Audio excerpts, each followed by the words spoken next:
Thank you very much, Assemblymember Medina. At this point in time, I want to introduce Senator Roth, who will also serve as Vice Chair of JLAC. Would you like to have a few opening remarks? Thank you, Mr. Chair. I think I'll defer my comments until perhaps some questions later, but I appreciate the opportunity. Thank you very much. We want to ask my colleagues to please just introduce themselves very briefly, and then we can get started and commence with the business before us. Want to start on my right? You start with me? Yes. Thank you, Mr. Senator, Chair. Yes. Go ahead. You go first, Jim. I'll refrain from commenting. I'm Senator Bill. Good morning, Senator Connie Leyva. Good morning, Senator Ricardo Lara. Good morning, Nora Campos from City of San Jose, Assembly Member. Assemblymember Anthony Rendon. Assemblymember Reginald Byron Jones Sawyer Sr. from Los Angeles.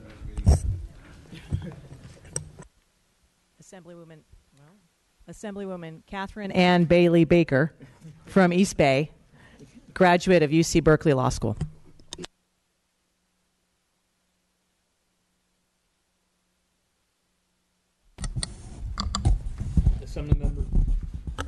Assemblymember Miguel Santiago, AD 53. Assemblymember Evan Lowe from Silicon Valley. Assemblymember Hachik Kacho Rachia Ashadjan. Say that 3 times fast. Assemblyman Brian Jones, 71st Assembly District, Eastern San Diego County, Southern Riverside County, and San Diego State graduate. Assemblymember Doss Williams, representing Santa Barbara and Ventura counties. Thank you very much, members. We wanted to take this opportunity to invite up our California State Auditor, Elaine Howell, who will provide her presentation, also testimony. Members, I would just ask, as she's preparing herself, that we would hold our questions until after her presentation and then commence with asking any questions you feel appropriate. Ms. Howell, good morning. Good morning, Mr. Chair, Chairman Medina, members of the Audit Committee, as well as the Higher Education Committee. It's a pleasure to be here. For the record, my name's Elaine Howell. I'm the California State Auditor.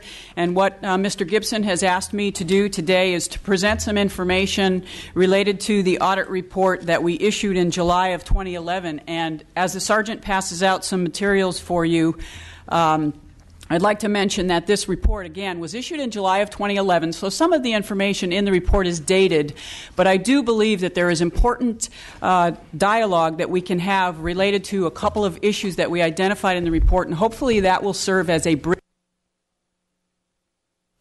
I think my mic died. Discussions with the Legislative Analyst's Office and representatives from the University of California. So the 2 issues that I intend to discuss is the variances in the per student funding, as was mentioned by both the chair of the Audit Committee and the chair of the Higher Ed Committee. And when we conducted our audit, we looked at per student funding across the campuses. So as you receive your materials, you'll have 2 tables. And what these tables demonstrate, we did an analysis for fiscal year 9-10. And again, it's a little dated, but I think it really does illustrate the concerns that were raised by both Chairman Gibson and Chairman Medina, and I'm certainly are shared by many of you other members. When we conducted the audit, we tried to identify per student funding based on state support, so general fund support and some tuition monies that are allocated by, or at that time were allocated by the University of California. One thing to keep in mind is when we conducted our audit back in 2011, the University of California at that point in time used what was called an incremental budgeting process. It's my understanding they are using a different process now, and I will try to bridge this discussion to that new process, hopefully leading into the discussion with LAO. But basically that incremental process where you see actually started with a base budget and then incrementally added funding for the various campuses. But as you can see, I think most of you have now received Table 5, you can see that as we went through and tried to identify in that first column their per-student funding from general fund and tuition budget per state-supportable student, you see quite a vast variety of amounts there, the lowest being Santa Barbara at $12,309 per student, the highest certainly San Francisco. That's an outlier with San Francisco being a health sciences. It's essentially a school that has all graduate students and it's a health sciences. But if you look at all of the other campuses, you see quite a bit of a spread there. And when we asked the university what were the specific factors, what is driving these differences, we had concerns. They identified some factors. They identified certain schools that have heavy health sciences, certain schools with a high number of graduate students. Historical variations over time have really caused the disparities. But again, they weren't able, the UC was not able to specify for us, well, how much of that is driven by health sciences versus graduate students versus historical trends. So what we tried to do is some of this analysis to really identify for our audience, the readers of this report, the disparities. If you look at the next table, Table 6, we tried to separate out graduate student population in that health sciences. So if you focus on Table 6, you'll see Berkeley, Davis, UCLA, and San Francisco have high percentage of graduate student population. And as you can see on that table, San Francisco has 100% health services. So those campuses, again, if you look at the per student, that first column, Berkeley is at $17,000, UCLA is $19,500, San Francisco $55,000. And Davis, $17,000. Again, we tried to determine whether or not it was reasonable that some of those factors are driving the amounts per student. And we thought it was reasonable, but we really did feel that the University of California needed to do a better job of being able to explain how much is related to graduate students, how much is related to health sciences. And this historical variation over many, many years was problematic in our mind. So we really felt that the university needed to reassess and take another look at their budgeting processes, their allocation processes, to be able to explain to your constituents, to any stakeholder, students at the University of California, people of the state of California, how these budget decisions, these allocations are made to try to address concerns that may be viewed as disparate. We did look at the 4 campuses. It's interesting to hear the comments from Chairman Medina this morning, because when we conducted our audit back in 2011, we did the analysis of the minority students, those campuses that had a high percentage of minority students. And using fiscal year 9-10 data, we identified the same campuses Mr. Medina identified. Merced, Riverside, Santa Cruz, and Santa Barbara had a very high proportion of minority students, Hispanics, blacks, American Indian, and Alaskan Natives. And again, when we talked to the university, we said we don't see any, specific allocation related to race or ethnicity, that sort of thing. But again, they couldn't explain to us why that was happening and what factors they were considering and what the weight of those various factors was when they were allocating the funds out to the campuses. So it really led to recommendations that we felt the university system needed to reassess its budgeting process. And when we talked to the university during the course of the audit, they acknowledged they hadn't really looked at their budget processes for nearly 20 years and had not really changed any of their methodologies for quite some time. So they actually, to give them credit, we talk in the report, they had started in 2008 because of some of the funding reductions from the state. They realized they needed to take a look at their budgeting process, and they made some decisions related to some of the funding streams to allow campuses to retain certain funds that were generated at a particular campus. That campus could retain those funds. That was a funding streams initiative. Another initiative that they commenced in 2011 really relatively close to the time we were publishing our report. They put a committee together, the university did, in between April and June of 2011. This committee was appointed, and it's had its first meeting in June of 2011. And what this committee was intended to do was come up with a rebenching approach. Essentially, let's take a look at our budget methodology, our methodology that we've used for many, many years, to determine whether or not it needs to change. And the results of that committee, which were completed in 2012, is yes, we need to change our allocation process. We need to be more transparent. We need to be able to explain to folks what methodology we are using to allocate funds to the various campuses and try to have those per student funding amounts more equitable, and certainly be able to explain why there are differences. Why do some campuses, if they are higher, is there a good rationale, and what is the specific factor and the weight of that specific factor that's driving the per student amount to be higher at one particular campus than another? So if you look at the handout, that's a table. These are the recommendations that we made to the university back in 2011, and I just want to call your attention to two recommendations. 2.1, which is a recommendation related to their per-student funding, and it was directing the university to really re-examine their base budgeting process, their process for allocating budgets to the various campuses, and to be able to demonstrate what that methodology is. As I said, they put a committee together. That committee issued a report to the university president at the time, Mr. Udolph, in 2012, and they did have very specific recommendations to UC. It's my understanding, as UC has reported to us, they have started that rebenching process. What the committee indicated in their report is they thought that process would take about 6 years. And as we have continually received updates from the university, it's my understanding, as I explained in this table to you, they're in their third year of rebenching, and they intend to complete the rebenching process by June of 2018. So it would be a full 6 years for the university to complete that rebenching process. The other recommendation is 2.2b, again, is partially implemented. This one ties to the other recommendation. This one is about transparency, because one of the issues we identified, along with seeing the disparate amounts allocated to the various campuses per student, we said, okay, what is your specific methodology and how transparent is that? Do you explain to the chancellors at each campus how you're coming up with that allocation at the office of the president? And there was not a lot of transparency at the time we conducted our audit.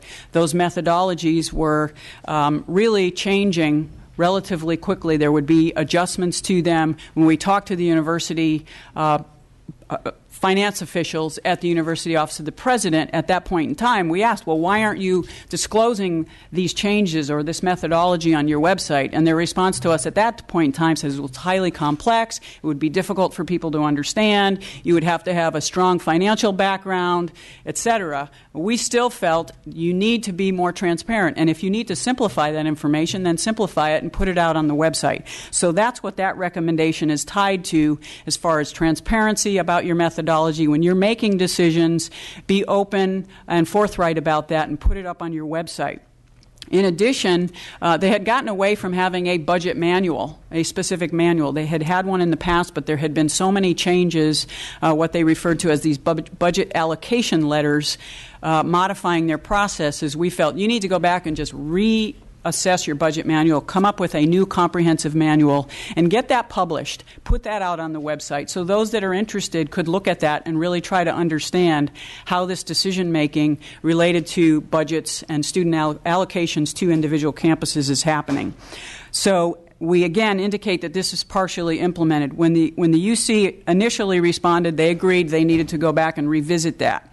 They originally intended to have that completed by 13-14, but as you can see in this update, which is as of just a couple of weeks ago in preparation for the hearing, the University of California is now saying, yes, we have worked on our budget manual. We'll have a comprehensive manual completed. The intent is to have it ready by the 2015 academic year. The deadline they told us would be August 1st of 2015, so we look forward to seeing that information shared with us. But in a nutshell, the two issues that we identified in the report that I think are pertinent to today is the variation in the per-student funding, the concern about the campuses that we identified that have high proportions of minority students, their per-student allocation was much lower than other campuses. The university not being able to really fully explain to us back in 2011 what specific factors, what would the weight of each of those factors, and then certainly the transparency. So it's my understanding that the legislative analyst it has been looking at the rebenching, and certainly the University of California would be able to provide information to you today about what has transpired since we conducted this audit. So with that, Mr. Chair, I would open it up to questions from the members. Thank you very much. Let me ask the first question. What has your office done in terms of the follow-up corrective measures since your report has been released? Thank you, Mr. Chair. We do have a follow-up process, and that's what drove the information in this table. So as some of you are aware, once my office issues a report, we receive a status report from the particular entity that we've audited. In this case, UC would respond to us at 60 days, 6 months, and 1 year. And then for any recommendations that have not been fully implemented after that 1 year mark, we continue to monitor and expect status reports from the entity, in this case the University of California. So the information in this table is reflective of what the university has been reporting to us. What we have not done that I think you're interested in understanding is this is based on their assertions. We have not gone back into the University of California and done any additional audit work. Really, we have been limited to our traditional process, which is receiving those responses, taking a look at them. If they gave us references to links on their website, my staff would have looked at that, and that's how we made some determinations as to some of these recommendations being implemented.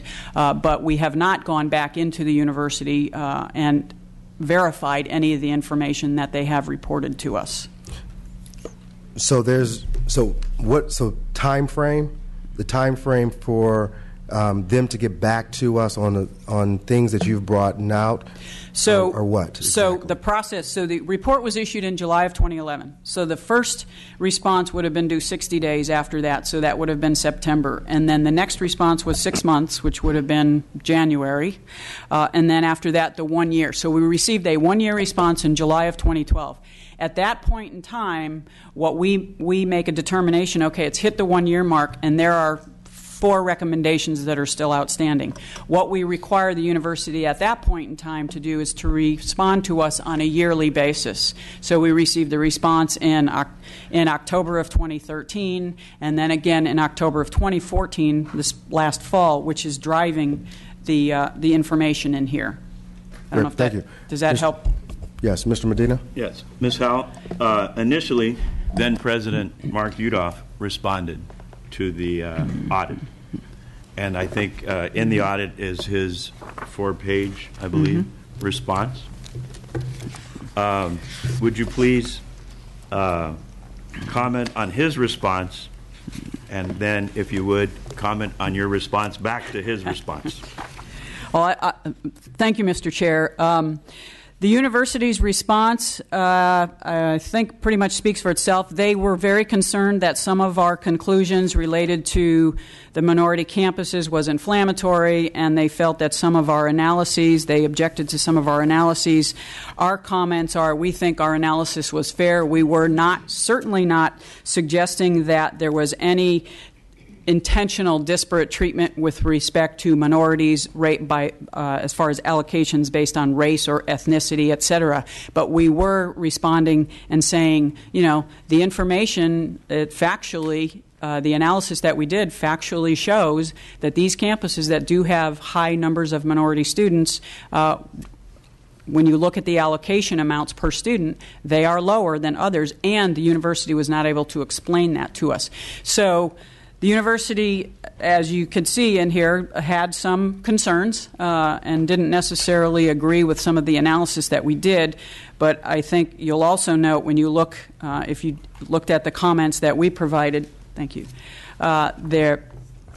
that we felt that all of the analysis we did was fair, reasonable. We used university records, did our own independent analysis, so we stand behind the conclusions and recommendations. And I think also the fact that the University of California has fully implemented, and some of these show that they are fully implemented today as of February of 2015. When we had a JLAC hearing in May of 2013, many of these had not been fully implemented. So I think our follow-up process and being persistent in asking the university system to continue to implement these recommendations shows that I think our conclusions and recommendations are sound. Thank you. Vice Chair Roth.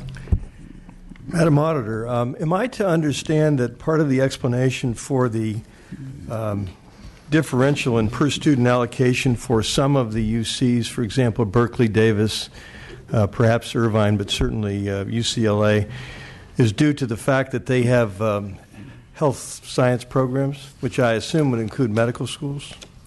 That's true, Senator Roth, and that is shown on Table 6. We tried to demonstrate that some of the universities that had higher population, so as you mentioned, UCLA had 10% of their student population is in health sciences, and of course San Francisco is 100%. So that is a driver as far as their per-student allocation being higher. Our concern during the course of the audit was how much of a factor is that? And that's where the university wasn't able to explain to us or the stakeholders how much of that, how much should we weight the fact that UCLA and San Francisco have higher proportions of students in health sciences. You know, some of us have learned more about medical schools and university hospitals than we ever thought we would learn or care to learn recently. But it is my understanding that at least in the medical school environment, maybe perhaps in other allied health schools, that there are revenue sources outside the school through, for example, practice groups that funnel money, funnel probably is a bad word in state government, but move money from the practice groups to the medical school, which is used in part to fund medical school operations. The same may be true, I do not know, about the university hospital system. Was your audit able to dig down to determine the impact of that third party or outside money on, for example, health science school operations, and whether or not that really should have been used to reduce the per-student allocation to those institutions with health science programs? This audit did not look at that particular issue, Senator, but we have issued an audit report this past year related to that issue, but it wasn't associated with the per-student funding. It was just looking at universities with medical centers. So I don't have the answer to that question. We did not do that type of analysis in this particular audit. That would probably be an interesting product once you arrive at it. So I'd be interested in taking a look at it. Thank you, Mr. Chair. Thank you. Baker? Thank you, Mr. Chairman, and thank you, Madam Auditor, for coming and providing such clear testimony to the committee. Can you comment on the level of cooperation and timeliness of information you received from in the course of your report from the system? It's my understanding, and I can have staff. Dale, why don't you come up? I'm asking my audit supervisor, the project manager at that particular point in time, who is out in the field with staff, working with the Office of the President, to comment on that. So go ahead, Dale. Good morning, chairs, members. My name is Dale Carlson. As Ms. Howell said, I was the team leader project manager for this job. In response to your question, Ms. Baker, UC cooperated during the audit very nicely. They welcomed us in. They provided us with all the information that we asked for. There was never a delay in providing the information. During the follow-up on the implementation of their recommendations, they were timely in their responses. The biggest concern that my team had during the audit was the absence of budget documentation. And so a lot of the evidence that we are obtaining is based on testimony that the appropriate people within UC provided. Thank you. Thank you very much. I have a question for you, Ms. Howe. With respects to the partially implemented 2.2b, is it your understanding that is documents placed on the website, for one, and then two, do we have an accurate manual that reflects their budget? Again, and is it accessible to the residents, to the taxpayers of the state of California? My understanding is they have not completed the manual, as we indicate in that far right column. They're indicating or asserting to us that they will have a new budget manual available and completed for the beginning of this next academic year. The deadline they indicated in their full response was by August 1st of 2015. So we're anticipating seeing that document in a few months. There are other materials that we suggested they put up on their website. And it's my understanding, and Dale can confirm this for us, that there are some materials that the university system has posted on their website. But the comprehensive budget manual is not yet complete. It's expected by August 1st.